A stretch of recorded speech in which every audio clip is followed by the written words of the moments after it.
اس کی زبانی عزیز صاحب کی اتنی تعریف سن کر سوچا کہ شاید مجھ سے کوئی غلطی ہو گئی ہے۔ جب سبھی اس شخص کو اچھا کہتے ہیں تو میں نے کیوں اسے برا جانا، جبکہ میرے شوہر بھی عزیز صاحب کو پسند کرتے ہیں اور اس کی بہت تعریف کرتے ہیں کہ وہ ایک اچھا انسان ہے، لوگوں کی خدمت کر رہا ہے۔ پہلے عزیز ہمارے گھر نہیں آتا تھا، وقاص سے اس کی جان پہچان صرف پڑوسی ہونے کے ناطے تھی، لیکن جس دن اس نے مجھے چھت پر دیکھا تھا میرے شوہر کے ساتھ دوستی زیادہ مضبوط کر لی تھی۔ اب وہ اکثر ہمارے گھر آنے لگا۔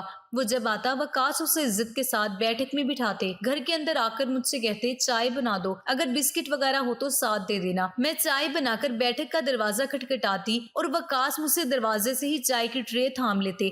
عزیز نے بہت جلد میرے شوہر کو شیشے میں اتار دیا۔ وہ اب اس کی علمیت اور نیکوکاری کے کچھ زیادہ ہی قائل ہو گئے تھے۔ مجھے کہتے تھے واقعی اس شخص میں کوئی خاص بات ہے، یہ رات بھر جاگ کر کچھ پڑھتا ہے، مجھے لگتا ہے بہت بڑا عامل ہے۔ میں کہتی وقاص کیا ہو گیا ہے آپ کو؟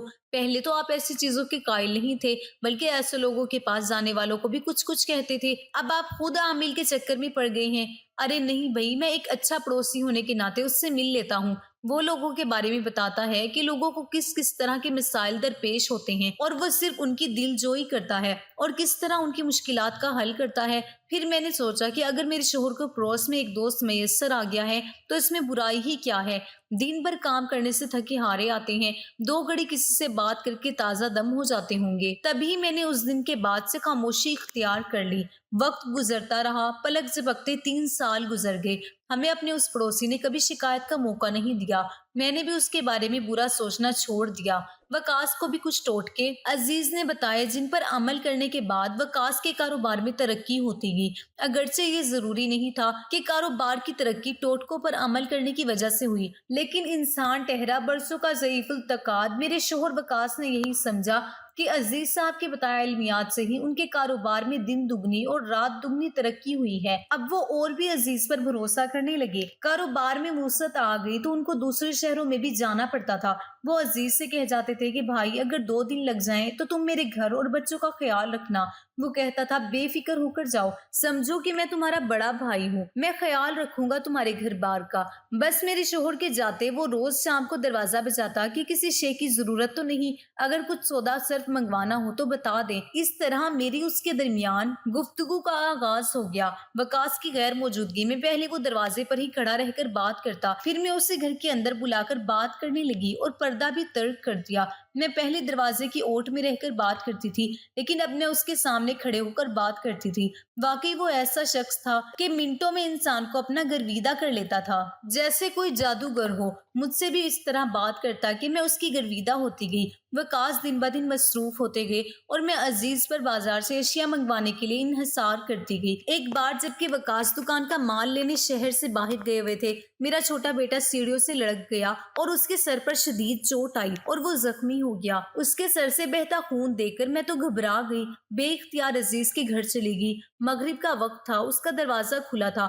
آگے گئی تو سامنے والے کمرے میں ایک کونے میں بیٹھا نظر آ گیا۔ میں نے آواز دی عزیز بھائی، لیکن اس نے کوئی جواب نہ دیا۔ پھر جو منظر میں نے دیکھا، میری تو چیخ نکلتے نکلتے رہ گئی۔ عزیز ایک کونے میں دروازے کی طرف پشت کیے بیٹھا تھا اور اس کے سامنے مردہ جانوروں کی ہڈیاں اور نہ جانے کس کس جانور کی کھوپڑی پڑی تھی۔ وہ منہ ہی منہ میں کچھ ہڑبڑا رہا تھا، جیسے کوئی منتر پڑھ رہا ہو یا کوئی سفلی عمل کر رہا ہو۔ میں خوفزدہ ہو کر الٹے قدموں لوٹ آئی، گھر کو تالا لگایا اور دونوں بچوں کو رکشے میں بٹھا کر ڈاکٹر کے پاس چلی گئی، جس نے مننے کے سر میں ٹانکے لگائے اور پٹی وغیرہ کر دی۔ میرا اندیشہ درست نکلا۔ اس آدمی کو نیک کیسے کہا جاتا ہے جو اس قسم کے علمیات کرتا ہو؟ حیرت کی بات یہ تھی کہ اس نے عمل کرتے وقت بیرونی دروازہ کھلا کیوں چھوڑا ہوا تھا۔ مجھے یہ بات سمجھ میں نہیں آئی کہ ایسے عمل کرنے والے لوگ تو بند کمروں میں یہ کام کرتے ہیں، کیا اس نے کسی کو دکھانے کے لیے دروازہ بند ہی نہیں کیا یا در بند کرنا بھول گیا تھا؟ 2 دن بعد وہ شام کو آ گیا، دروازہ بجایا۔ پہلے تو جی نہیں چاہا کہ دروازے پر جا کر اس سے بات کروں، پھر سوچا برا ہے یا بھلا ہے، کسی وقت بھی مجھے کام پڑ سکتا ہے۔ میں نے دروازے پر جا کر پوچھا کیا بات ہے عزیز بھائی؟ کہنے لگا معاف کرنا، جس روز آپ آئی میں ایک اہم کام میں مصروف تھا، آپ کو جواب نہ دے سکا۔ دراصل دروازہ بند کرنا بھول گیا تھا۔ مغرب کے وقت آپ کا آنا عجب لگا، جبکہ پہلے کبھی آپ نے میرے گھر میں قدم بھی نہیں رکھا تھا۔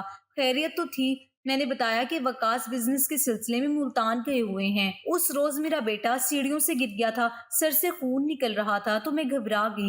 آپ کے پاس اسی لیے آئی تھی کہ اسے ڈاکٹر کے پاس لے جانا تھا۔ الہی اسے اپنی امان میں رکھے۔ اب کیسی طبیعت ہے بچے کی؟ اللہ کا شکر ہے اب ٹھیک ہے، 2 دن بخار رہا، اب اتر گیا ہے۔ ڈاکٹر نے پٹی کر دی تھی، کل پھر پٹی کروانی ہے۔ تو وقاص کب آ رہا ہے؟ اب اس نے دوسرا سوال کیا۔ 2 دن بعد آ جائیں گے۔ میں نے انہیں فون پر نہیں بتایا کہ منے کو چوٹ لگی ہے، وہ گھبرا جائیں گے۔ یہ تو آپ نے ٹھیک کیا، آج سے میں فارغ ہوں، جب آپ بلائیں گی حاضر ہو جاؤں گا۔ منے کو بھی ڈاکٹر کے پاس لے جاؤں گا۔ منے کو رات میں پھر بخار ہو گیا، میں نے عزیز کا دروازہ بجا کر اسے آگاہ کیا، وہ بچے کو ڈاکٹر کے پاس لے گیا۔ اسی طرح وقاص کو 1 ہفتہ ملتان میں لگ گیا اور عزیز میرے بچے کی دوا لاتا، اس کی پٹی کرواتا۔ اس کی اتنی توجہ پر میں مشکور ہوئی۔ علمیات والے ڈر کو بھول کر پھر سے صاف دل کے ساتھ عزیز کے ساتھ بات کرنے لگی۔ باتوں باتوں میں پوچھ لیا کہ اس روز آپ کیا کر رہے تھے؟ اس نے کہا ایسی باتوں کی تفصیل نہیں بتائی جاتی، ورنہ جس کی خاطر عمل کر رہا ہوں اس پر الٹا اثر ہو جاتا ہے۔ آپ دوسروں کو چھوڑیں، ہاں اگر آپ کو کوئی پریشانی ہے یا مسئلہ ہے تو بتائیں۔ کچھ دنوں سے پریشانی نے گھیر رکھا ہے۔ وقاص اب بزنس کے سلسلے میں اتنے مصروف ہو گئے ہیں کہ مجھ سے ہی نہیں بچوں تک سے بات کرنے کا ان کے پاس وقت نہیں ہے۔ کاروبار کی ایسی ترقی سے کیا فائدہ کہ شوہر کے پاس بیوی بچوں کے لیے بھی وقت نہ ہو۔ اب تو ہفتہ ہفتہ بھر گھر سے باہر رہنے لگے ہیں۔ اگر آپ پڑوس میں نہ ہوتے تو مجھے کس کا آسرا تھا؟ اس نے پھر جلدی پر تیل ڈالا تو میں نے بھی جی کے پھپولے پھوڑنے لگی۔ یہ کوئی ایسی بڑی پریشانی نہیں، جب انسان کے پاس زیادہ پیسہ آ جاتا ہے نا تو اکثر مرد کسی اور طرف نکل جاتے ہیں۔ تم میری بات سمجھ رہی ہو نا؟ آپ کا کیا مطلب ہے؟ کسی دوسری عورت میں میرے شوہر دلچسپی لے رہے ہیں؟ میرا تو دل دھک سے رہ گیا۔ اس بات کی اب تفصیل میں نہ جاؤ تم، وہ میرا دوست ہے اور تمہارے شوہر نے دوست سمجھ کر مجھ پر بھروسہ کر کے دل کی کچھ باتیں کہی ہیں، لیکن ان کا پردہ رکھنا بھی میرا اخلاقی فرض ہے۔ اگر ایسا کچھ ہے تو پلیز آپ مجھے بتا دیں مجھے کیا کرنا چاہیے۔ کچھ نہیں، میں ایک کاغذ دوں گا، روز اسے سالن میں ڈال کر پکا دینا، خیال رہے کہ اس سالن کو کوئی دوسرا نہ چکھے ورنہ اثر جاتا رہے گا۔ اور تمہیں بھی میں ایک کاغذ دوں گا، اسے روز نہار منہ پانی میں گھول کر پی لینا۔ دونوں میاں بیوی کی آپس میں محبت بڑھتی جائے گی اور ایسی محبت بڑھے گی کہ ایک دوسرے کے علاوہ کسی کے بارے میں سوچنا بھی گناہ سمجھے گا۔ میں جو دوسری عورتوں کو احمق اور بے وقوف کہتی تھی نا کہ عالمیوں کے چکر میں پڑ جاتی ہیں، آج خود اس عالم کے چکر میں آ گئی تھی۔ اور پھر جیسا اس نے کہا ویسا ہی میں نے کیا۔ اس نے مجھے اپنی باتوں میں الجھا کر بہکا دیا۔ میرے شوہر کے بارے میں اس نے میرے دل میں شک کا بیج بو دیا اور مجھ پر ایسا باور کروایا کہ شاید میرا شوہر کاروبار کے سلسلے میں نہیں کسی عورت کے سلسلے میں ادھر ادھر جاتا ہے۔ 1 مہینہ بھی نہ گزرا تھا کہ اثرات ظاہر ہونے لگے، مگر الٹا اثر ہوا۔ وقاص مجھ سے دور اور میں ان سے دور رہنے لگی۔ دل چاہتا تھا کہ روز عزیز سے ملوں، اس کے گھر جا کے بیٹھوں۔ اس سے بات نہ کرتی تھی تو میرے دل کو قرار نہ آتا تھا، میرا سر گھومنے لگتا تھا۔ یوں محسوس ہوتا تھا کہ اس نے مجھے اور عزیز کو قریب لانے کے لیے نہیں بلکہ ایک دوسرے سے دور کرنے کے لیے کوئی عمل کیا ہے۔ نہ چاہتے ہوئے بھی ہمارے بیچ جھگڑے ہونے لگے اور میں نہ چاہنے کے باوجود عزیز کی طرف جھکنے لگی۔ جب وقاص گھر میں موجود نہ ہوتے تو میں اس کے گھر چلی جاتی، اس کے سامنے 2 زانوں ہو کر بیٹھ جاتی۔ اب وہاں دیگر خواتین کا آنا جانا ختم ہوتا گیا، بس میں ہی رہ گئی تھی۔ جب جب میرا جی چاہتا تھا میں عزیز کے پاس چلی جاتی تھی، کہتی تھی میرا سر چکرا رہا ہے، وہ منہ ہی منہ میں ہڑبڑاتا گیا۔ مجھے لگتا کہ میری گھبراہٹ اور بے چینی دور ہو گئی ہے۔ ادھر میرے شوہر وقاص بیمار رہنے لگے اور ادھر عزیز کے لیے میری حالت دیوانوں کی سی ہوتی جاتی تھی۔ ذہن مفلوج ہوتا اور تو اور اپنے دونوں بچوں تک سے میں لاپرواہ ہوگی۔ اب میں مکمل طور پر عزیز کے قابو میں تھی۔ جب وقاص باہر ہوتے بچوں کو گھر میں سلا کر باہر سے تالا لگا دیتی اور عزیز کے پاس جا بیٹھتی۔ وقاص زیادہ بیمار ہو گئی، دکان پر جانے کی لائق نہ رہے۔ میں نے ان کے سالن میں پھر وہ کاغذ پکانا بند کر دیا جس پر عزیز نے کچھ لکھا ہوتا تھا۔ مجھے لگا کہ یہ کاغذ نہیں ہے، اس میں کوئی ایسا زہر لگا ہوا ہے جس کی وجہ سے وقاص بیمار ہونے لگے ہیں۔ بالآخر میں نے عزیز کے بتایا اس عمل کو ترک کر دیا، لیکن ترک تب کیا جب بہت دیر ہو چکی تھی۔ وقاص کی بیماری ڈاکٹروں کی سمجھ سے باہر تھی، وہ دیکھتے ہی دیکھتے سوکھ کر کانٹا ہو گئی۔ کھانا پینا بند ہو گیا اور ایک دن خالق حقیقی سے جا ملے۔ میری عدت پوری ہوئی تو عزیز نے کہا مجھ سے نکاح کر لو ورنہ یوں ہی عمر بھر پریشان رہو گی۔ میرا جی نہیں چاہتا تھا کہ ایسے جادوگر سے شادی کروں جس کے لیے میرے دل میں ہزاروں بدگمانیاں ہوں، لیکن کوئی انجانی قوت مجبور کر رہی تھی کہ میں عزیز سے نکاح کر لوں۔ ورنہ 2 چھوٹے بچوں کو کون پالے گا؟ کاروبار ملازموں کے حوالے تھا، عزیز ہی نے جا کر دکان کو سنبھالا، مجھے بس خرچہ دے دیتا۔ اب وہ میرے لیے ایک کڑوی دوا بن چکا تھا، مجھے ہر حال میں نگلنا تھا۔ میں نے عزیز سے نکاح کر لیا۔ شروع کے دنوں میں اس نے میرا بہت خیال رکھا، لیکن جب مجھے اس پر پوری طرح اعتماد ہو گیا تب اس نے ہر شے اپنے نام کروا لی۔ دکان کا بھی وہی مالک بن گیا اور گھر بھی اس نے اپنے نام کروا لیا۔ پھر ہر شے مکمل اپنے نام کروا لینے کے بعد اس نے مجھے بے آسرا کر دیا۔ اب مجھے اس سے نفرت محسوس ہونے لگی۔ میں ہر وقت روتی تھی کہ کیسے میں نے اپنے پیار کرنے والے شوہر کو اس جادوگر کی باتوں میں آ کر سالن میں تعویذ پکا پکا کر موت کے گھاٹ اتار دیا۔ میں ابھی تک اپنے پہلے والے گھر میں رہ رہی تھی اور عزیز یہی میرے پاس آ گیا تھا۔ جب مجھ سے برا سلوک روا رکھنے لگا اور میرے بچوں کو دھتکارنے لگا تو میں نے اسے جھگڑا کیا۔ اس نے مجھے طلاق دے دی، اس نے مجھے دھکے دے کر گھر سے نکال دیا۔ میں نے اپنے دونوں بچوں کو لیا اور ٹرین میں بیٹھ گئی، لیکن مجھے علم نہ تھا کہ جانا کہاں ہے۔ ریل میں مجھے ایک عورت نے پریشان دیکھا تو ہمدردی سے پوچھا کیوں پریشان ہو اور جانا کہاں ہے؟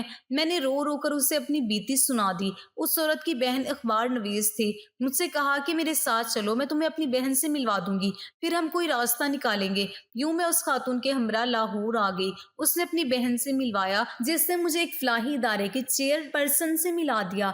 وہ عورت مجھے ایسی بے سہارا عورتوں کے لیے روشنی کا چراغ تھی۔ اس نے سہارا دیا اور عزیز کو مجبور کیا کہ وہ میرے شوہر کی دکان اور مکان واپس کر دیں۔ وہ کسی طور پر راضی نہ تھا۔ مکان تو وہ بیچ چکا تھا لیکن دکان اسی کے قبضے میں تھی۔ پھر جب اس فلاحی ادارے کی عورت نے اس کو پولیس کی دھمکیاں دی تو ڈر کے مارے مجبور ہو کر عزیز نے میرے شوہر کی دکان واپس کر دی، جو آج میرے بچوں کا سہارا ہے۔ تاہم دکان کا سارا سامان اور مال وہ ہڑپ کر گیا تھا۔ میں اللہ سے دن رات اپنے گناہوں کی معافی مانگتی تھی۔ غلطی میری ہی تھی، مجھے اپنے شوہر پر اعتماد کرنا چاہیے تھا، اور سب سے بڑھ کر یہ کہ مجھے اپنے اللہ پر توکل اور اعتماد کرنا چاہیے تھا۔ سارا قصور میرا ہی تھا۔ میری تو بس یہی دعا ہے کہ اللہ ایسے گندے عالموں سے سیدھے سادے انسانوں کو بچائے۔ میں اپنے بچوں سے بھی ہمیشہ یہی کہتی ہوں کہ بچوں، جب بھی کوئی مشکل درپیش ہو اپنے رب سے مانگا کرو اور کسی ایسے انسان پر بھروسہ نہ کرو جسے تم اچھی طرح نہیں جانتے ہو۔